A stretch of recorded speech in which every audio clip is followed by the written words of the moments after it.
Welcome to State of Mind. This is Julian Royce.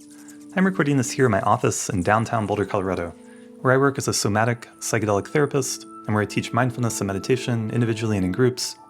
And I've been specializing in a form of therapy called EMDR. Now, I haven't shared that much about this on this podcast up to this point. It's a form of therapy that I've really grown to love and appreciate. I've seen it to be very effective. It's the most research-supported way for treating PTSD, or post-traumatic stress disorder. So I am planning some episodes in the near future that will delve more deeply into this topic, in part because I really believe that learning about the techniques and some of the principles of EMDR will help everyone in their journey of healing and growth and their life in general. And I'm bringing it up here in this episode because today I'm speaking with Mr. Chuck Hyde, who is the creator of this place called the Light Club. And he's using different techniques and ways to stimulate and engage with and work with our nervous system that are related to the techniques found in EMDR. They're not the same thing. So EMDR stands for Eye Movement Desensitization Reprocessing Therapy, which is quite the mouthful. And in fact, the discoverer of EMDR, Francine Shapiro, said later in her life she wishes she had just called it reprocessing therapy. EMDR uses a technique called bilateral stimulation to help our nervous system to process and release the charge around past traumatic events, which have been stored in our nervous system. Bilateral stimulation is simply a way to stimulate the left and right sides of our nervous system back and forth in a particular pattern. And one of the characteristics of a traumatic event is that it was overwhelming at the time. Our system experienced it as simply too much to handle, for one reason or another, or for many reasons. And then the charge around that experience gets stored in our nervous system in the form of trauma or stress. And so we need to have ways to heal and process trauma and stress that have been stored in our nervous system so they don't build up and so they don't contribute to problems in our physical health, our mental health, and our life in general. In EMDR and other techniques, there's other ways out there too, but are really targeting our nervous system to help process and release this charge and have a kind of nervous system reset. So what Chuck is offering at Light Club is not EMDR, but I'm sharing this again because having a deeper understanding of how our nervous system works and how trauma works can enable us to enter into altered states experiences or different kinds of sensory experiences or different kinds of healing modalities and get more out of them because we have more of a map of what we're working with here. And one thing to share about trauma is that it exists on a spectrum from mild to severe. And in that sense, we're all carrying different degrees of trauma in our system, just from the stress and difficulties of life. So, to give you a sense of what happens at the Light Club, and Chuck shares more about it in this our conversation here, but I just want to kind of give you a picture of what it's like. You enter into this space, you're given these high-quality headphones, you lay down on a table which has speakers built into the table, so they're vibrating, and then above you, you have these different kinds of light. And again, Chuck shares more about the light and these different details, but you're basically entering into a completely immersive experience. And it's a really great way to have altered states of consciousness or visionary states of consciousness that don't involve drugs or substances. There is now a tremendous amount of research showing that altered states of consciousness, when entered into in a safe environment and with good intentions, can in and of themselves be profoundly healing and transformative for people. And part of the reason for this, you could ask yourself, why is this? Part of the reason for this is that these altered states of consciousness, by definition, are disrupting our normal habitual patterns, our thought loops and our patterns, which are often negative, filled with things like self-criticism and self-blame. And so there's a lot of value in disrupting those habitual patterns. We need to have different tools and techniques which can disrupt those patterns again and show us that it's possible to have a radically different experience of being a human on the planet. And this is a big topic, one I've talked about on the podcast in the past and look forward to exploring in more depth in the future. But I just want to invite you, dear listener, to reflect on the fact that much of our psychological suffering is this repetitive, negative, limiting beliefs, thought loops, and again, to use this expression, habitual patterns that we tend to get stuck in. And so whatever genuine healing, genuine transformative experiences we're having, they need to be shifting these habitual patterns and changing our experience of what it is to be alive. So without further ado, I bring you the brilliant and humble Mr. Chuck Hyde.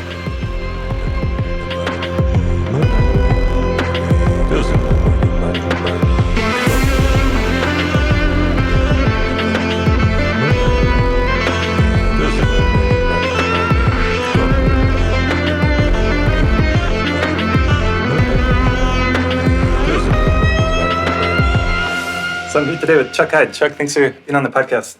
It's an honor to be here. Yeah, recording in this new space I set up in my house here. So, Congratulations on the new space. thanks. Yeah, and we met years ago. We first met at a meditation retreat at Dharma Ocean with a teacher named Reggie Ray. So I thought I would just kind of start there, just remembering that and how we met. It was probably around 2010, 2009. Yeah. Yeah. And I remember Reggie Ray is a really powerful meditation teacher. And when we were there, he was, I think he probably still is. I'm not as in touch with what he's teaching and talking about now, but Same. at the time he was basically obsessed with the body and coming into the body and feeling our body and meditating with our whole body rather than in our mind, in the head, mind separate from the body or just in our head. And yeah, and then I remember you were developing, or you had these like vibrating tables, right? And he actually kind of like had some dialogue with you in some of those retreats and about the work you were doing. Do you want to share about that?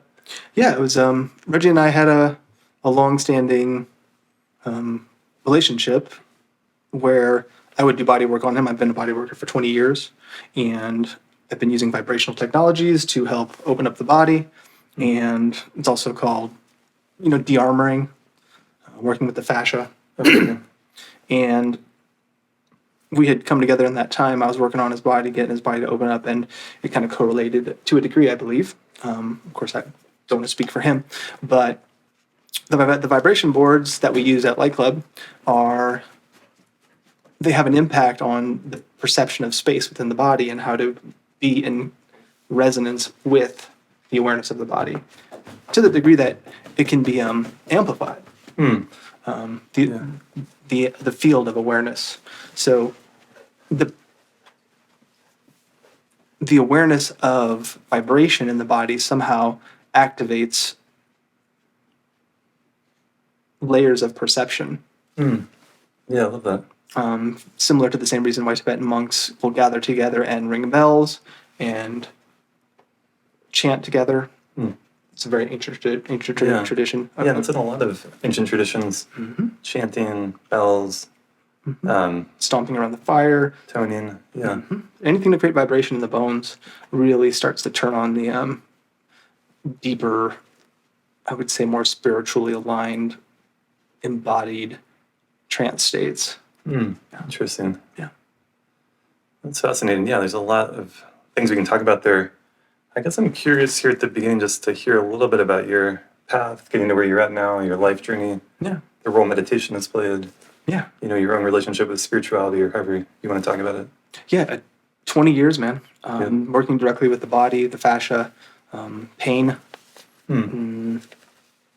everything from post-surgical to pre-surgical interventions, and all on vibrational table using vibrational tools, and having teachers that are Tai Chi based and movement based and Qigong based, breathwork based, and just really studying my body and the body of clients as they progress through their kind of healing journey has just accumulated over the last 20 years. And it's given me some dynamic insight into how to work with repatterning the body and thusly the nervous system through the body. That's a good way to say it, repatterning. I guess part of what I'm thinking about is obviously we've learned ways of being in our body, and we hold these patterns. And from the Buddhist lens, we could talk about in terms of karma, that certain ways of seeing, certain ways of understanding, and that's reflected in the body because it's all connected. So yeah, like the holding patterns, basically. Holding patterns, blocks, different spiral lines, even down to the substance of the living matrix in the body of fascia, and what it does when it's traumatized and how it expresses and how it unwinds. So meditation became this really powerful way for me to understand the different energy centers and how to compress them and expand them in relationship to presence and felt sense body experience, combining, of course, breath work, understanding the different organ structures, diaphragms, and then Tai Chi matrices that that erupt over time when you're doing a Tai Chi practice. Huh. Yeah. Tai Chi matrices? Yeah. What do you mean by that? So Tai Chi is a technology of movement that is very old, and it's connected to a time when humans were much more physically connected and active. And they figured out certain angles and rotations and compressions and ways to accelerate the generation of power or chi in the body. And they figured out how to use that for healing and for martial arts. Amazing. Yeah. Such a long history with these Eastern traditions. And I think we had, of course, there were Western traditions that seem to have kind of more disrupted or lost, right, in our history with the Inquisition and the Catholic Church and all this stuff. Yeah, the Romans really did some... The Romans. Yeah. Yeah. And then that transferred to the Spanish, and then... Yeah. Yeah. So, I mean, you're someone who started... at some point developed an interest in this, obviously, and followed this path, this thread, and started off as a body worker. And now you've created this place called the Light Club here in Boulder, Colorado, where, well, maybe you should speak to it. I mean, people go and you're in an immersive experience, and you're laying on these special tables that are vibrating underneath you. Yep. So they're humming frequency into the body, and that goes through the water matrix, which all the principles of water, according to Dr. Emoto, learning how to be with certain emotions, to resonate those emotions into the water matrix and change the kind of crystalline vibrational resonance of the water. And then the bones, of course, the bones start to resonate. And then all these altered states start to happen when we combine the vibrational boards. And then the Lucia light. And the light has a very special effect on the nervous system that has been discovered over and over again. First time, probably fire. And that puts people into an alpha state. And then flickering the leaves, if you've ever been underneath an aspen tree grove in the summer and the light's hitting really, and there's a little breeze, the whole forest starts to flicker, and that can elucidate. That's interesting. Yeah. Light is so powerful. It is. We tend to take it for granted, and especially in the modern world, and all of our light pollution, all of the neon lights, all of the fluorescent lighting, all of the screens, all of the computers and movies, and the ability to have all this light 24 hours a day. It's not just light in that case, it's actually connected to programming.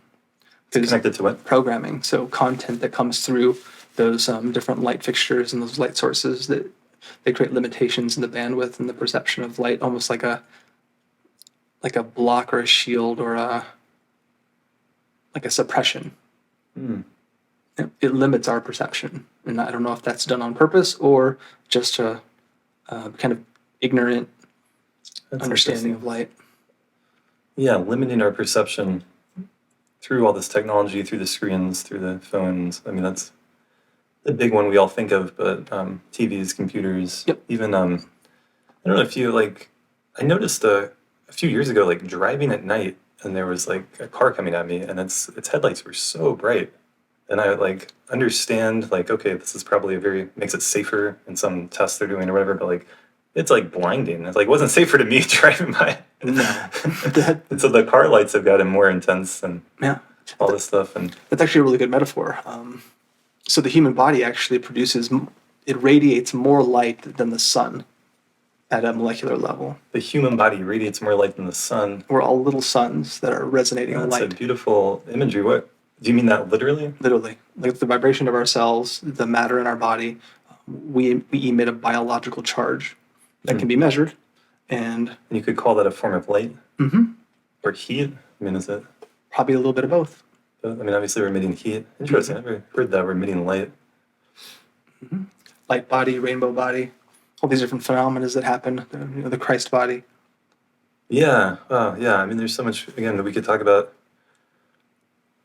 I want to go back just for a moment to that we're being programmed, that our perception is actually being limited in the technology.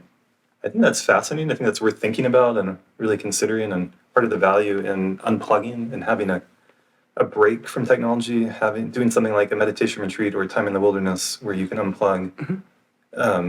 Because just on a very simple physiological level, when we are having all this light come at us at night, then we're not able to see the stars. We're not able to, There's a co-regulation. It literally is limiting how much you can see at night, whereas if you're in the darkness for a while, you start to be able to see more and more in that darkness because your pupils are opening up. Yep. But I think you're speaking to that. I mean, I think it's happening on so many levels. Yes. And so just Correct. our perception, our sensitivity, right?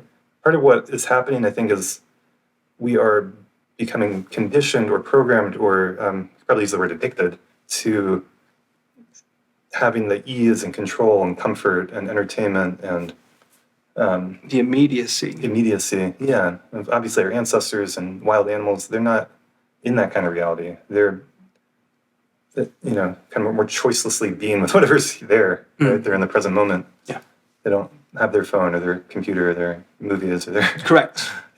So that's what happens at Light Club is in the light flickers and it alters the perception of time because you're getting a burst of light and then a burst of darkness, and your body's clocking, your nervous system's clocking the perception of time, and then it's expressing through brainwave harmonics, so the activations of the various levels of the brain.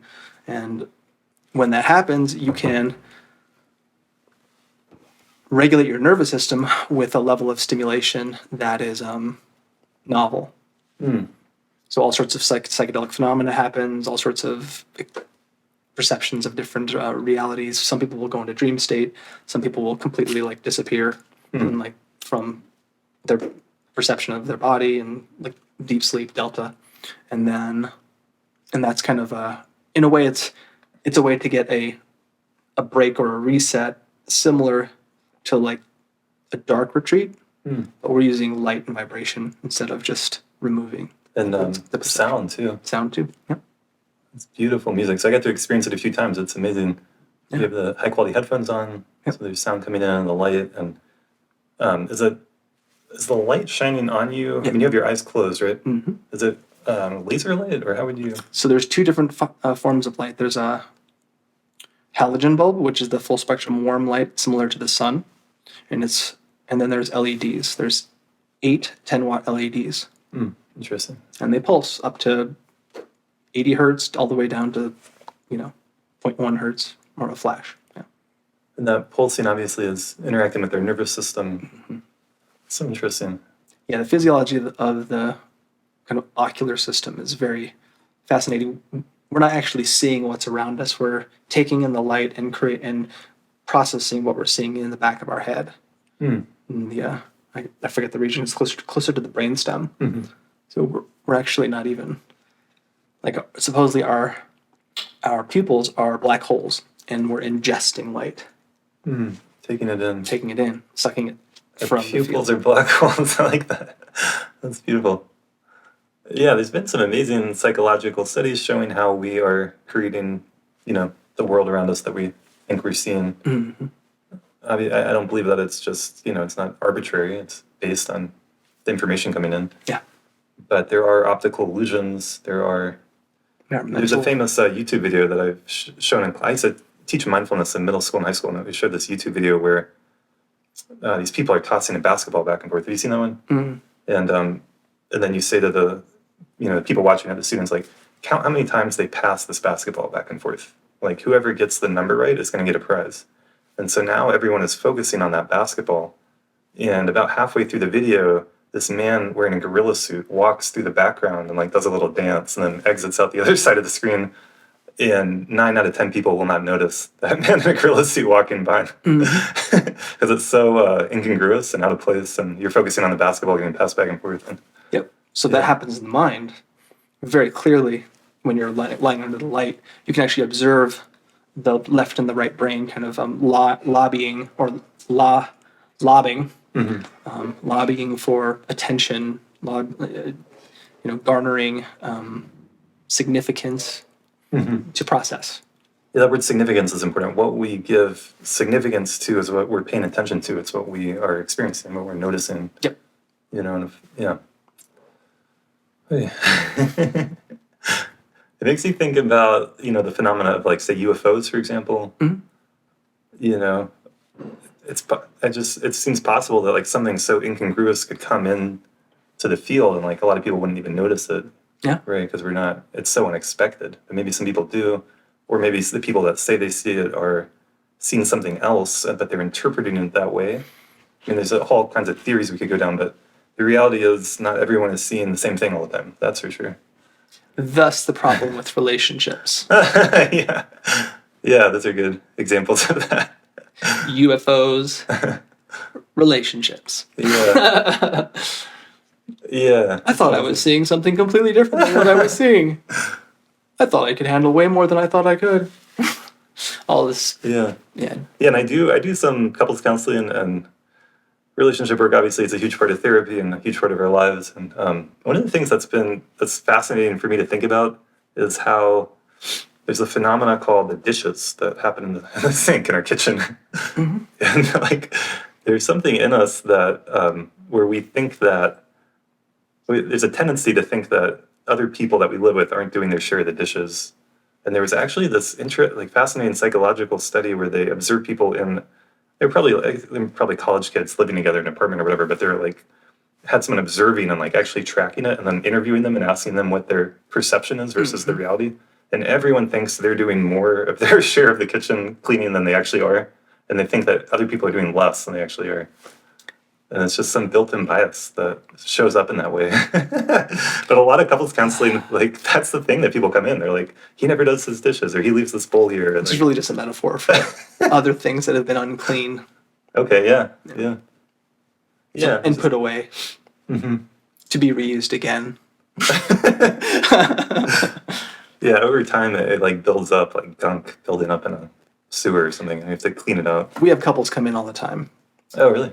And it's a fascinating thing because that's what it does. It cleans out the gunk. That's awesome. So they could do that. They could both be on their own table, but having an experience at the same time. Yep. I love that. They're having experience together and individually. Beautiful. And then because they clear out the aspects of their mind that are fixated on certain tendencies or behaviors in themselves or the others, they adjust their fields together. And some couples don't make it. Oh, yeah? Yeah, there's a lot of illusion. We've had couples come in and deconstruct. Wow. Yeah. Well, so, I mean, that could be part of a healthy process. Like, not everyone is meant to be together, so don't hold that as necessarily a negative. No. It could be good. Not a negative, definitely it could be more painful, but it could be good in the long run. Yeah. Yeah. Yeah, it's just the nature of what happens when the consciousness, the nervous system of humans relaxes and they see more of the whole picture, whether they wanted to know that there was a bigger picture or not.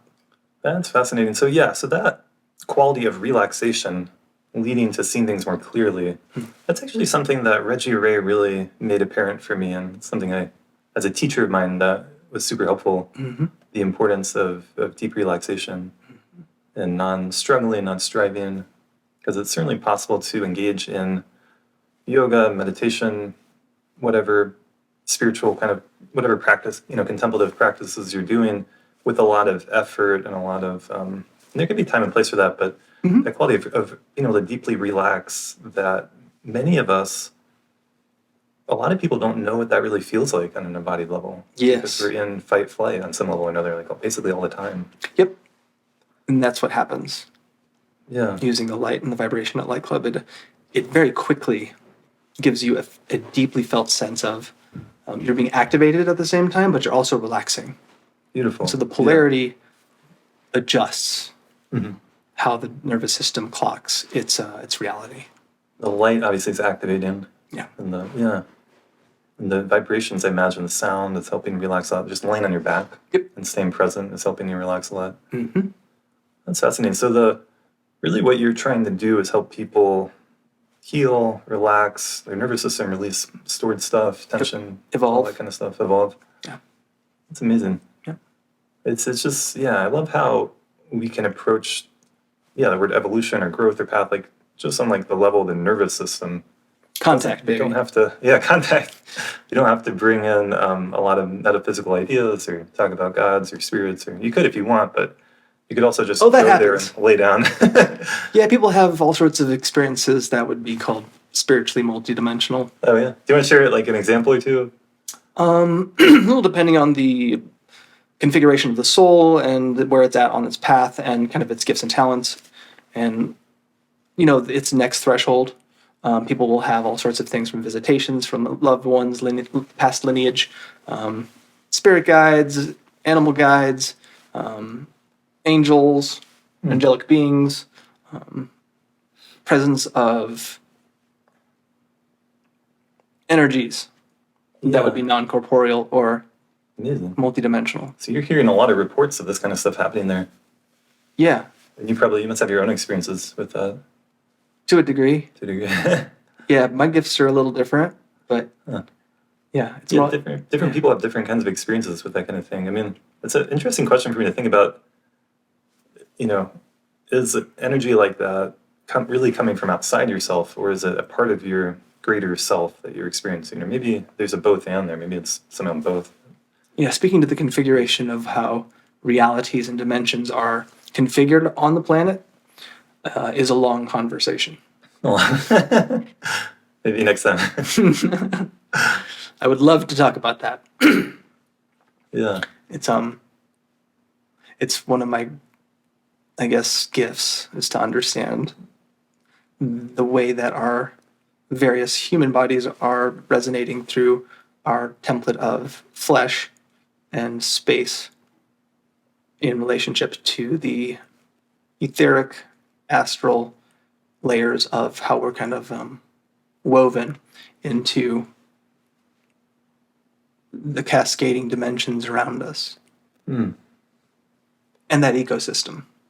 So there are dimensions, ecosystems beyond what we tend to think with our physical senses or Correct. perceive. Yeah. Yeah, and that's actually, there's a philosopher teacher, Ken Wilber, talks about this where, like, if you look back, he did this big comprehensive thing. He's like, he had this project. He's going to look at all the spiritual traditions of the world and the history of the world. And he found that it's a common denominator to have this map of the cosmos that includes these dimensions beyond our 3D physical, there's a table, there's a chair.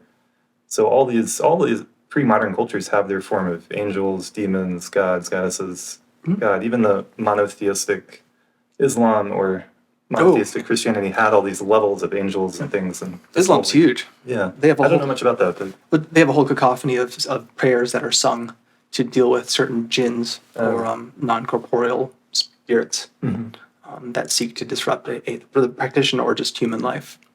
Yeah, amazing. Yeah. And yet, many modern people are going through their life without ever thinking about that or believing in that. Kind of funny, isn't it? But so from your point of view, that's still happening and affecting us, whether we believe in it or not. Probably more so than ever. More so than ever. Okay. Why do you say that? Well, the tenets of evolution would apply to that world too. So as they're trying to affect our world and how we're herded mentally and conceptually and emotionally. Herded like cattle. The control of the mind. Yeah. Putting on the blinders. They seek to have their food source available to them. They don't want a hard capture. They want something that's a little easier. So you fill the world with porn, and you fill the world with illusion, and you fill the world with distraction, and the humans become easier to manipulate or feed on or disrupt. They're kind of like an idea that they're feeding on our emotions or our energy or attention or something like that. We generate light. This is like The Matrix, right? That makes me think. The Matrix was a documentary. You're not alone in that, thinking that to some degree.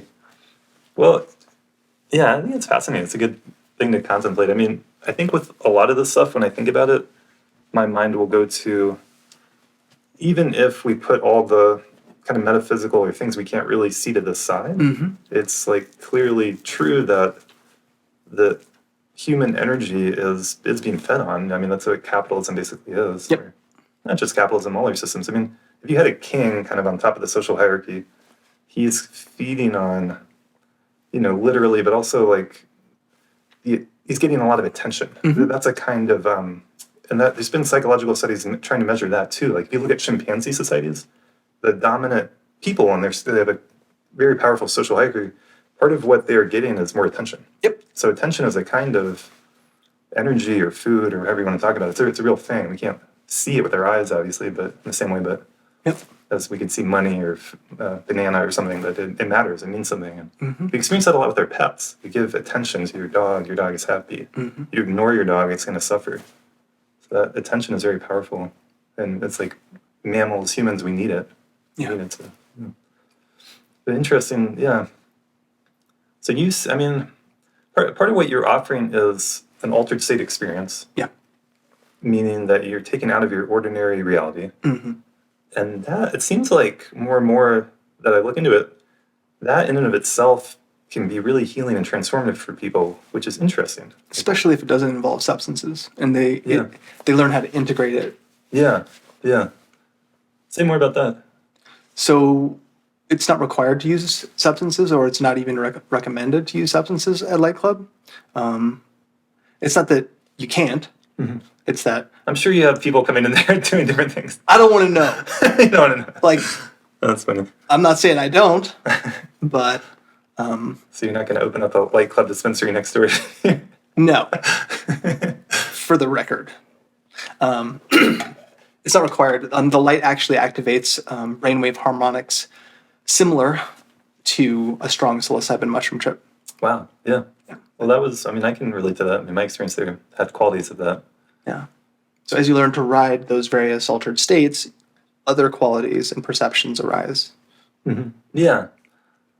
Yeah, you're making room, you're making space for something new. There's novelty. I think when I think about it, and I ask the question, why would an altered state experience in a safe environment where you're around good people and you're not worried about your safety and you can be with yourself, like why would that lead to these transformative positive effects? I think part of it is just disrupting the programming. Yep. That's basically, if you can do that, that's huge. Yep. And that's really the goal of a lot of meditation, a lot of good therapy. If you look at Gestalt therapy, the history there would be like an emphasis on confronting, like you're trying to like break up the pattern. And you can also do it in more gentle ways too. But yeah. Similar to the tenets of EMDR brain spotting. Yeah, I was going to ask you about that. Yeah, the same physiological implications and effects apply. Yeah, so I've become a specialist with EMDR. I'm using it with a lot of people. Cool. And super powerful. I'm using these hand pulsers. Sometimes sound, bilateral stimulation. Sometimes the light. And yeah, the bilateral stimulation. And so all your education and how you apply that EMDR technology to the biology of your clients, you can work with that in that same format under the light. Yeah. I was thinking about that when I was there. Yeah, that's beautiful.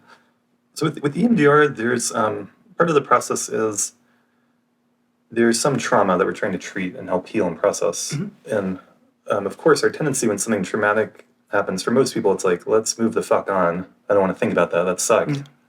But then years later, there's still emotional charge. They're still affected by it. It's still there, and it hasn't been fully dealt with. And so we'll target specific memories. Yep. This was this shitty thing that happened, or this shitty environment I was in, or this situation. And so I'm like inviting people again and again, go back to that, feel what's there to be felt, feel it to heal it. And that's going to be a different kind of approach. Like, so it could go into like your experience with the Light Club with a specific issue to like really try to be with. Or I could just go and see what comes up more organically. That happens too. It's usually very surprising when you have somebody who went through something 40 years ago and in successions they realize that they actually never dealt with something that was hard. And they weren't coming to you with that intention. It was just naturally rose up. Yeah, that's the path. That's the journey right there. Yes, sir. We start paying attention to what is coming up. It's our unconscious being made more conscious. Yep. Okay. Well done. And I guess it seems like our thinking mind, let alone all the screens and distractions and drugs and alcohol and whatever else we're using to distract ourselves, but our thinking is often our biggest distraction. And so that experience you're offering is a way to interrupt that, the default mode network. Yes, that's what it does. It interrupts that. Amazing. Yeah. Hey, well, good work, man. It's powerful stuff. Appreciate it. You've seen people come in there and have like genuine healing just through being on the table. Constantly. It's amazing. Yeah. I think it's a beautiful example of technology, and how it can help us and how it's evolving with us, and not only for the negatives that we're talking about, but also in positive ways. Yeah, that's generally what I think one of my talents is I can curate technologies. Curate them. That's what we need. I can vet them and then apply them. So like my nervous system will tell me this technology does this, and it works across this slew of the population at this particular time or, span of their evolution. So, if somebody's really locked up physiologically, there's certain technologies that work better with a physical release of tension. And then there are technologies that work with more chemical stuff like inflammation and the quality of blood in the body. And then, so it's just understanding the Inflammation is a huge one. Yeah. And so I imagine that deep conscious relaxation is going to help with inflammation. Huge. Makes so much sense, yeah. Interesting. What do you, here's a question for you. A lot of us, maybe almost everyone in our modern world, we feel ourselves existing in our head. And so a lot of my meditation practice has actually become, again and again, dropping out of my head into my heart. Or Reggie would talk about out of the head into the body. But I think there's actually a really powerful process of learning how to center yourself and feel grounded and at home in the heart, which is like if we look at the chakra system, it's in the middle. If we look at our physical body, it's in the middle. If we look at how a fetus evolves in the womb, it's coming out of the heart, like our hands and our legs and the head and everything. And so I think to me, that's just a fascinating thing that I'm exploring. And I think what you're offering can be a way to help do that. Like some of the clients I work with, they're like, what are you talking about? How do I do that? Or I want to feel more embodied, but I don't know how. So we're using different tools, techniques. And part of that can be dropping that center where we feel, or the center of our consciousness down. And I would call the heart a gate. A gate. Beautiful. Yeah, absolutely. So it's one of them. There are several in the body that are significant and have a wide impact. The heart is, well, in Buddhism, it's called the bodhicitta practice, the awakening of the heart. And it's one of the hardest kind of progressions to work with in the Western world, the awakening of the heart. And the heart is. Yeah, we have a lot of conditioning and not even, we don't even think about that or consider it, right? Yeah, most of us are just getting pushed around by our desires.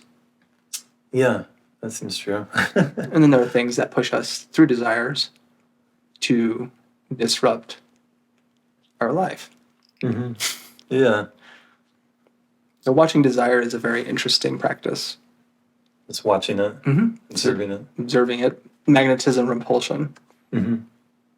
What am I drawn towards? What am I repulsed from? Yeah.